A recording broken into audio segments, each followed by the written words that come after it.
1945 ला दुसरं जागतिक महायुद्ध संपलं आणि त्या 1945च्या दुसऱ्या जागतिक महायुद्धानंतर जगामध्ये काही समस्या निर्माण झालेल्या होत्या आणि त्या समस्या संयुक्त राष्ट्र संघटना सोडवत होती आणि त्याच कालखंडामध्ये आपण स्वतंत्र झालो आणि आपण स्वतंत्र झाल्याबरोबर मग जगाबरोबर काही संदर्भ आपल्याला जोडणं गरजेचं होतं. आणि आणखी एक समस्या जगामध्ये निर्माण झाली ती म्हणजे शीतयुद्धाची. जे एका बाजूला दुसरं जागतिक महायुद्ध 1945 ला संपलं आणि 1945 लाच दुसरी एक समस्या जगासमोर आवासून उभं राहिली ती म्हणजे शीतयुद्धाची, की ज्याच्यामध्ये अमेरिका आणि रशिया या दोन देशांनी वेगळ्या विचारसरणीचा ढाचा पकडला. त्याच्यामध्ये महत्वाची गोष्ट होती ती म्हणजे आपल्या एकंदर जागतिक राजकारणाची, ज्याच्यामध्ये अमेरिकेनं थोडंसं भांडवलवादाचा पुरस्कार केला आणि त्या भांडवलवादाच्या तत्वानंच आपलं राजकारण त्यांनी सुरू केलं. मग भांडवलवाद काय सांगतो, तर ज्यांच्याकडे पैसा आहे अशाच लोकांना सत्ता द्यायची, सत्तेमध्ये सामावून घ्यायचं. जे अमेरिकेचं एक तत्व होतं की ज्यांच्याकडे पैसा आहे अशा लोकांना आपण जर सत्तेमध्ये सामावून घेतलं तरच देशाचा लवकर विकास साधला जातो, अन्यथा तो साधला जात नाही. आणि म्हणून त्यांनी भांडवलवादाचा पुरस्कार केला. याच्या विरोधात रशियाने वेगळा विचार स्वीकारला, त्याला आपण साम्यवाद किंवा समाजवाद म्हणतो. रशियाने असं सांगायला सुरुवात केली की जर आपल्याला देशाचा विकास करायचा असेल तर समाजातल्या तळागाळापर्यंत आपण विकास पोहोचवला पाहिजे. तळागाळापर्यंत असलेल्या लोकांना सत्तेमध्ये सामावून घेतलं पाहिजे, तरच विकास होतो, अन्यथा होत नाही, उन्नती साधली जाते. त्यामुळे एका बाजूला भांडवलवादाचा प्रचार करणारी राष्ट्र होती आणि दुसऱ्या बाजूला साम्यवाद समाजवाद स्वीकारणारी राष्ट्र होती. आणि या सगळ्यामध्ये साधर्म्य साधून आपल्या देशाची वाटचाल करणं गरजेचं होतं. कारण भांडवलवाद जरी स्वीकारला तरी आपल्या देशामध्ये एकंदर श्रीमंत वर्गाचा विचार केला तर 15 ते 16% लोक स्वातंत्र्याच्या वेळी श्रीमंत होते. मग एवढ्याच लोकांना घेऊन कारभार करायचा का, किंवा राजकारणामध्ये एवढ्याच लोकांना संधी द्यावी का, तोही मुद्दा वादात होता. रशियाचा साम्यवाद स्वीकारला तर आपल्या देशामध्ये गरिबीचं प्रमाण 68% होतं. मग गरीब लोकांना सामावून घेऊन अर्थकारण राजकारण करायचं की कसं करायचं, आपल्याला तर सर्वसमावेशक विकास साधायचा होता. मग रशियाचं अनुकरण केलं तरी अडचण येणार होती. मग रशियाचं अनुकरण करावं की करू नये हाही वाद होता त्याच्यामध्ये. त्यामुळे एका बाजूला स्वातंत्र्याच्या कालखंडामध्ये आपल्याला स्वातंत्र्य मिळालं, इकडे दुसरं महायुद्ध संपलं, इकडे शीतयुद्धाला सुरुवात झाली आणि जगामध्ये साम्यवाद आणि भांडवलवाद याच्यामध्ये सत्ता स्पर्धा सुरू झाली. आणि या सत्ता स्पर्धेमध्ये नेमकं आपण आपल्या देशाचं परराष्ट्र धोरण कसं ठरवायचं हा इथे प्रश्न निर्माण झाला. आणि मग तो प्रश्न निर्माण करत असताना पंडित जवाहरलाल नेहरू आणि तत्कालीन मंत्रिमंडळ यांनी सामोपचाराने विचार केल्याने वेगळं परराष्ट्र धोरण आपल्या देशाचं ठरवलं. जे आपण मागच्या प्रकरणातल्या गोष्टी बघितलेल्या की भारतासमोर आता या समस्या आहेत. मग बेकारी आहे, गरिबी आहे, दारिद्र्य आहे, कुपोषण आहे, अनारोग्याची समस्या आहे, स्त्रियांच्या समस्या आहेत, शिक्षण व्यवस्था मागासलेली आहे. आणि या सगळ्या समस्या सोडून आपल्याला आपल्या देशाचा विकास करायचा होता. आणि मग तो विकास करण्यासाठी आपण एक वेगळं परराष्ट्र धोरण ठरवले, जे आपल्याला परवाच्या प्रकरणामध्ये किंवा परवाच्या क्लासमध्ये मी तुम्हाला सांगितलं. जी वैशिष्ट्य फक्त मी सांगितली, पण ही पार्श्वभूमी थोडीशी बघायची की एकंदर आपल्या जगामध्ये शीतयुद्ध निर्माण झालं. मग भारतानं अलिप्ततावाद स्वीकारला. अलिप्ततावादी राष्ट्रांचं नेतृत्व भारतानं स्वीकारलं, ज्याच्यामध्ये आशिया आणि आफ्रिका खंडातले सगळे मागासलेले देश होते. आणि या सगळ्या मागासलेल्या देशातील लोकांना सोबत घेऊन, त्या राष्ट्रांना सोबत घेऊन भारतानं स्वतःचा विकास साधण्याचा प्रयत्न केला. आणि तो विकास साधत असताना मग या ठिकाणी अनेक वेगवेगळे रंग पुढे आलेले आपल्याला बघायला मिळतात, ज्याच्यामध्ये साधारण आपल्या देशाचं परराष्ट्र धोरण निर्माण करत असताना एकतर शीत युद्धामध्ये सहभागी न होता आपल्या देशाचं परराष्ट्र धोरण ठरविणं गरजेचं होतं, आणि त्याच्यानंतर ज्या दुसऱ्या गोष्टी होत्या त्या आपण वैशिष्ट्यामध्ये बघितलेल्या आहेत. तर पुन्हा एकदा मी वैशिष्ट्य थोडक्यात तुम्हाला समजावून देण्याचा प्रयत्न करतो.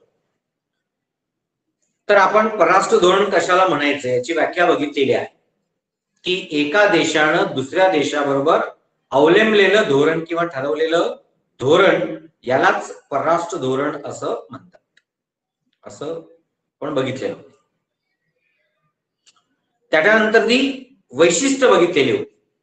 तर ही वैशिष्ट्ये महत्वाची, ज्याच्यामध्ये पहिलं वैशिष्ट्य बघितलं राष्ट्राची सुरक्षितता. जे एखाद्या देशाला स्वतःच्या देशाचं परराष्ट्र धोरण जर ठरवायचं झालं तर राष्ट्राची सुरक्षितता पहिल्यांदा प्रमाण मानावी लागेल किंवा ती अग्रस्थानी ठेवावी लागेल. त्यामुळे राष्ट्राची सुरक्षा प्रस्थापित करणं आणि ती अधिक बलशाली कशी होईल त्याच्या अनुषंगाने प्रयत्न करणं हे पहिलं तत्व होतं. त्यामुळे राष्ट्राची सुरक्षा हा पहिला घटक. दुसरं तत्व आपण बघितलं राष्ट्राचा आर्थिक विकास करणं. जे राष्ट्रीय सुरक्षेमध्ये परकीयांचं आक्रमण होऊ नये, परकीयांच्या बरोबर वाद वाढू नये, आपल्या देशाची जी काही भौगोलिक आणि जलसीमा आहे या भौगोलिक आणि जलसीमेवरती परकीयांचं आक्रमण होऊ नये, ती सुरक्षित राहिली पाहिजे याच्यासाठी प्रयत्न करणं हे तत्व त्याच्यामध्ये होतं. त्याच्यानंतर पुढे आपण बघितलं ते दुसरं तत्व राष्ट्राचा आर्थिक विकास साधणं. हे तर आपल्या देशासमोर खूप मोठं आव्हान होतं, देशाचा आर्थिक विकास साधणं. कारण उद्योगधंदे मागासलेपणामध्ये होते, त्यानंतर बेकारी मोठ्या प्रमाणावरती होती, शेतीही मागासलेली होती आणि भारतीय शेती तर पूर्णपणे पावसावर अवलंबून आहे. त्यामुळे आपल्या देशाचा विकास साधत असताना आपल्याला अशा अनेक अडचणींना सामोरे जावं लागलेलं बघायला मिळतं. आणि अशा समस्यांमधून आपल्या देशाचा आर्थिक विकास साधायचा होता आणि तो आर्थिक विकास साधायचा असेल तर जगातील देशांची मदत घेतल्याशिवाय पर्याय नव्हता. आणि मग ती मदत घेण्यासाठी मग आपण या ठिकाणी प्रयत्न केलेले आहेत. जसं रशियानं आपल्याला एका वेळी 8,500 कोटी रुपये दिलेले आहेत की ज्या 8,500 कोटींच्या बदल्यात किंवा ते मदत घेतल्यानंतर आपण आपल्या देशातील लोखंड पोलाद उद्योग विकसित केलेले दिसतात. अमेरिकेने आपल्याला जवळजवळ 11,000 कोटी रुपये त्यावेळी दिले होते, ज्या पैशाच्या जोरावरती आपण मूलभूत सुविधा विकसित करण्याचा प्रयत्न केलेला दिसतो. किंवा जसं आपल्या देशातलं सगळ्यात मोठं धरण जे महानदीवरती आहे, जे अमेरिकेच्या टेन्सी नदीशी संलग्न, म्हणजे त्याप्रमाणे बांधण्याचा आपण प्रयत्न केलेला होता. आपल्या देशातली पहिली बहुउद्देशीय धरण योजना ही अमेरिकेच्या मार्गदर्शनाखाली आपल्या देशामध्ये विकसित केलेली आपण बघतो.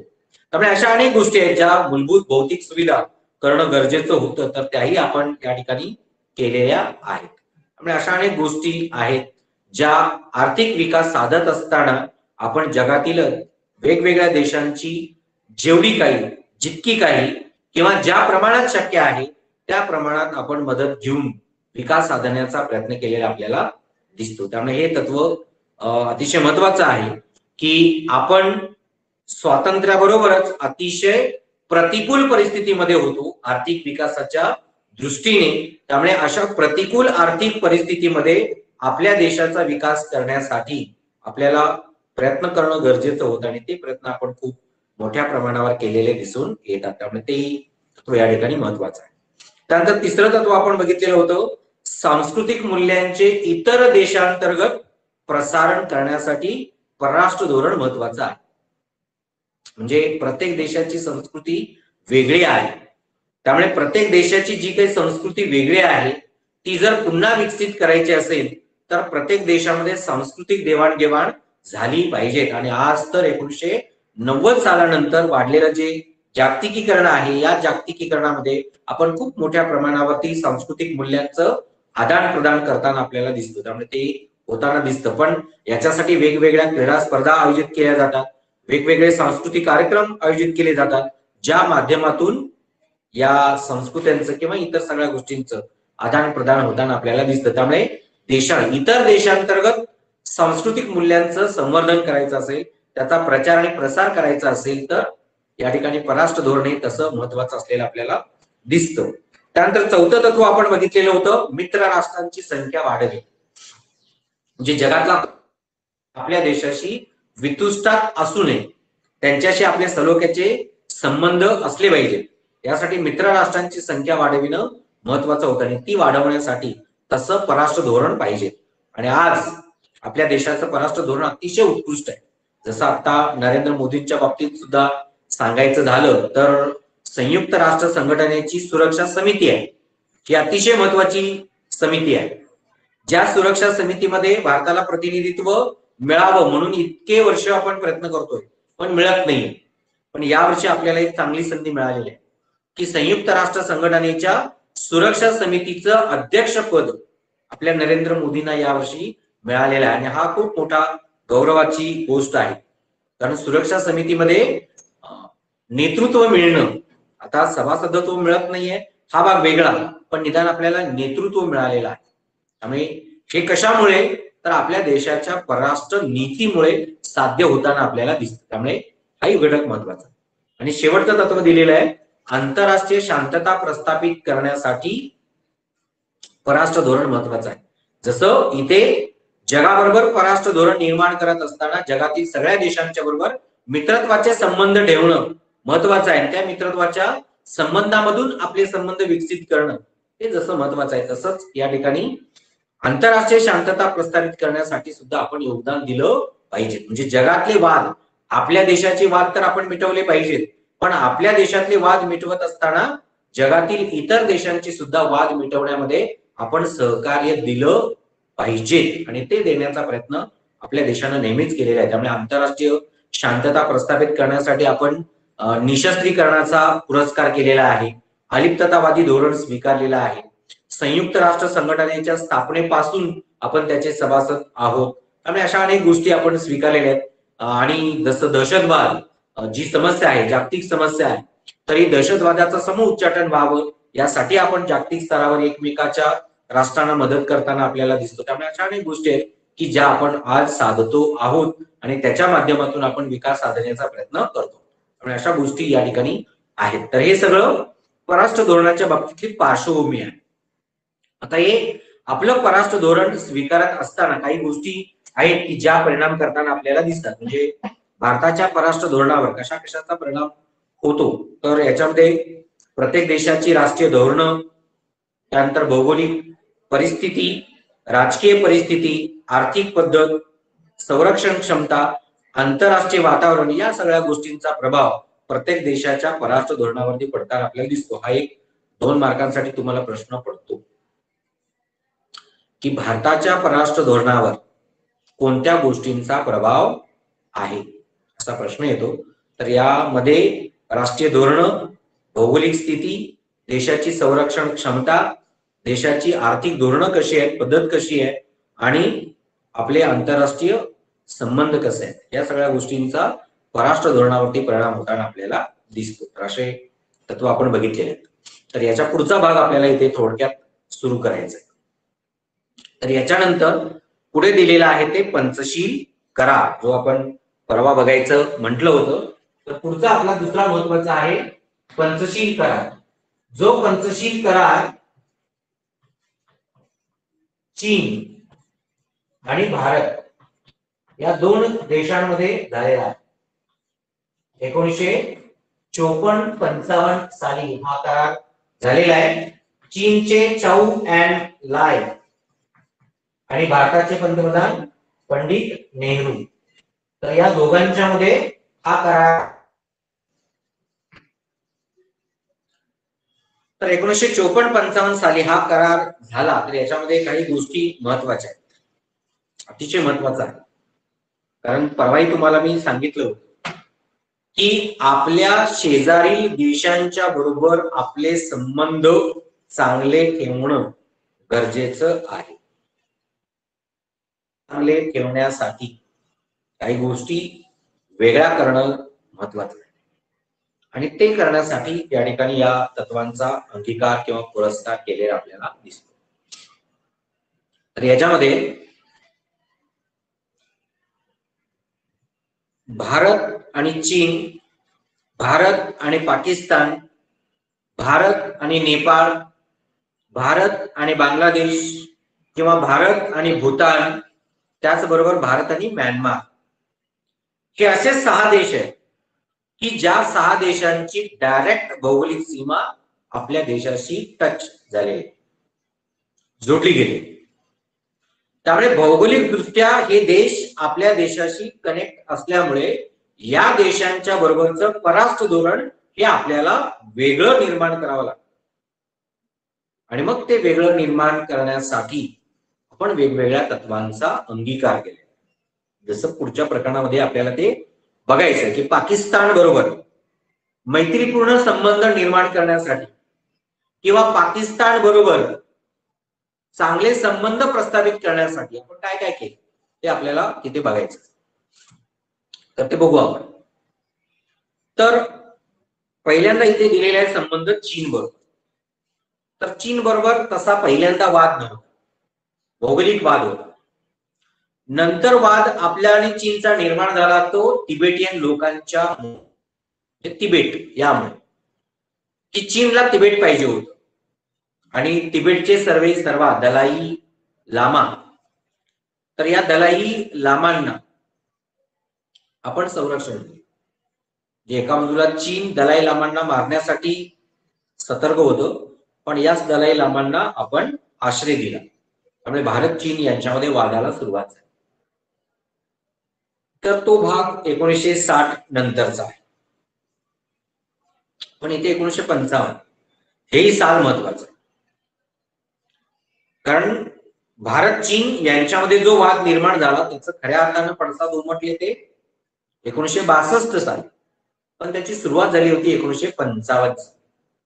कारण 1955 साली चीननं तिबेट जिंकून घेण्यासाठी तिबेटवर आक्रमण केलेलं होतं. पण याच तिबेट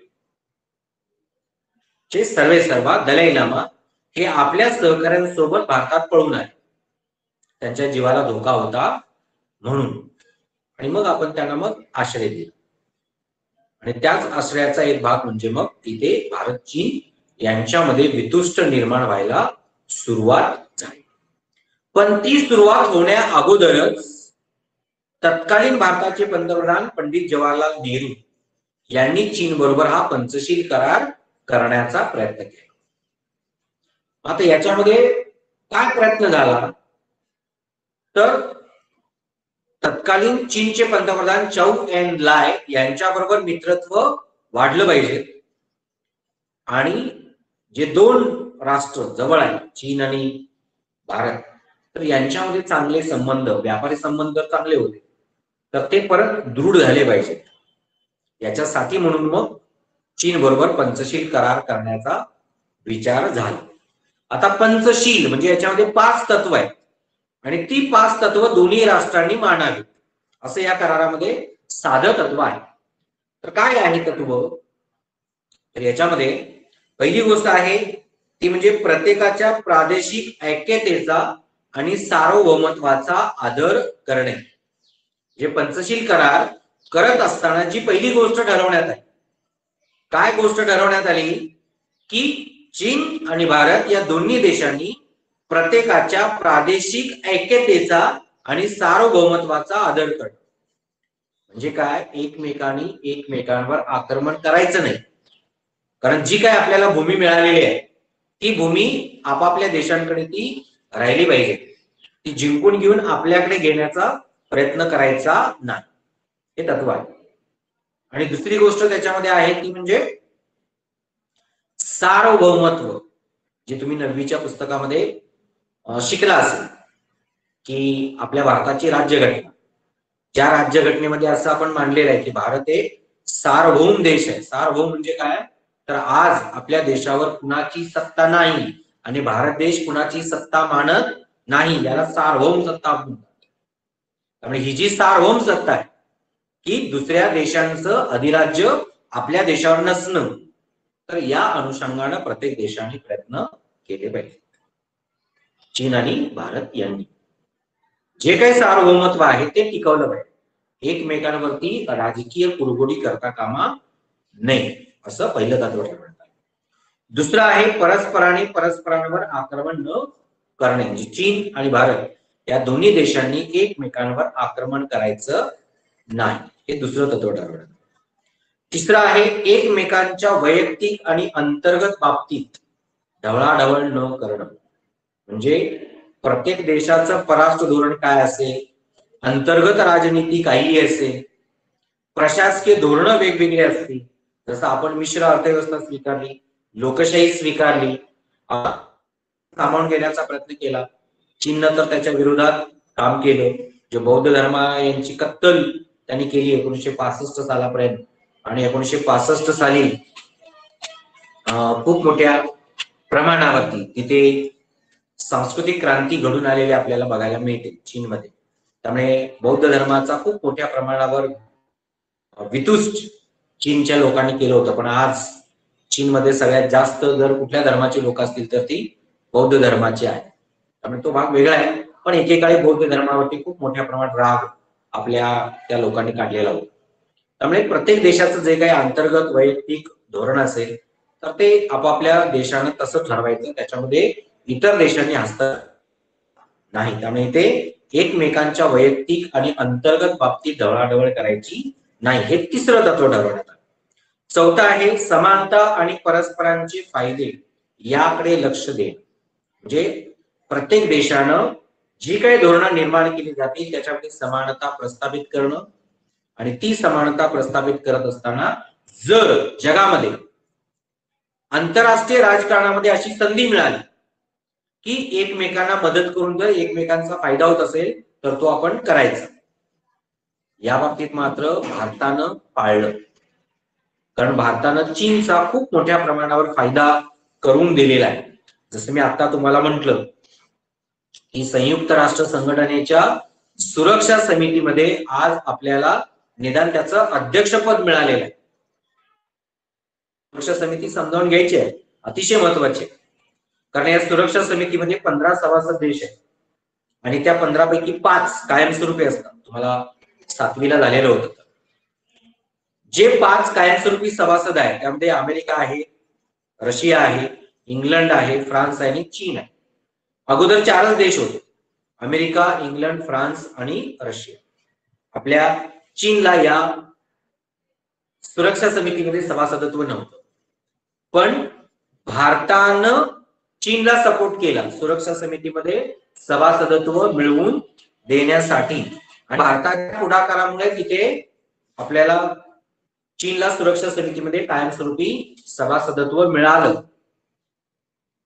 हे भारतानं करून दिलं की आंतरराष्ट्रीय राजकारणामध्ये चीनचं वजन आहे, वलय आहे, आणि त्याला साजेसं धोरण आपण निर्माण करावं, आणि ते त्यांनी केलेलं आपल्याला दिसतं.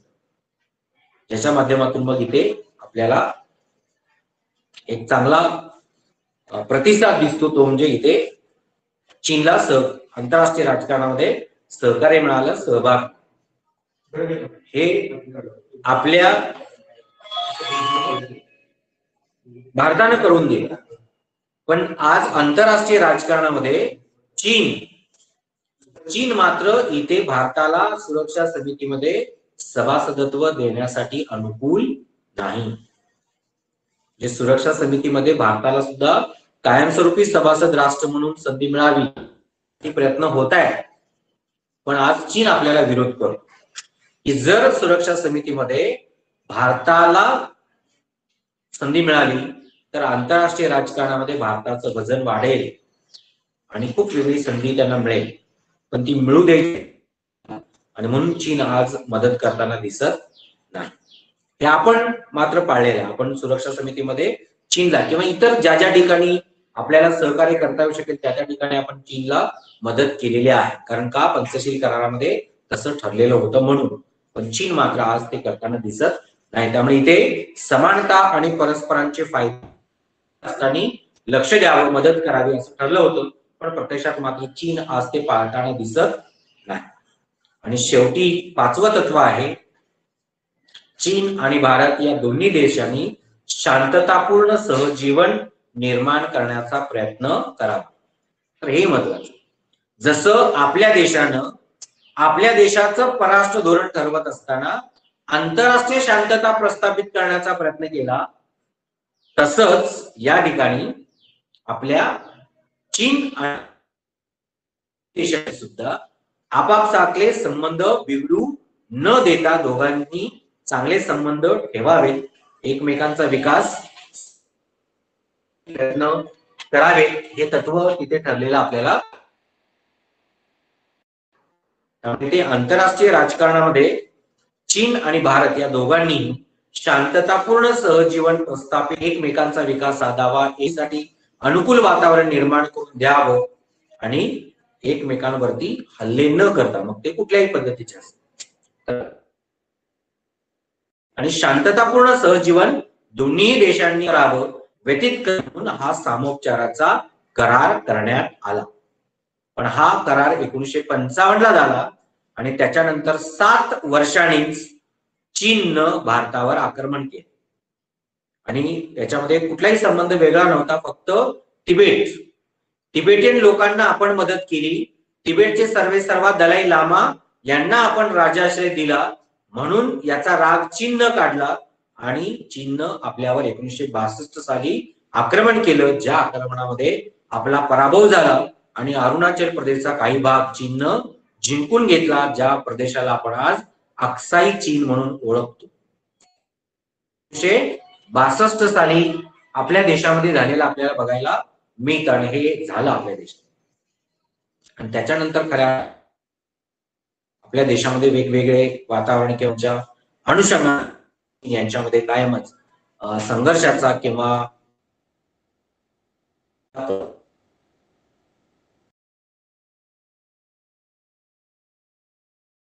निर्माण होताना आपल्याला दिसतोय. त्यामुळे पंचशील भारत आणि चीन या दोन्ही देशांमध्ये दृढ राजकारणामध्ये दोन्ही देशांमान व्हावं यासाठी पण हा करार जास्त दिवस टिकला नाही. 7 वर्षामध्येच एकमेकांवरती आक्रमण केले, हल्ले केले आणि हा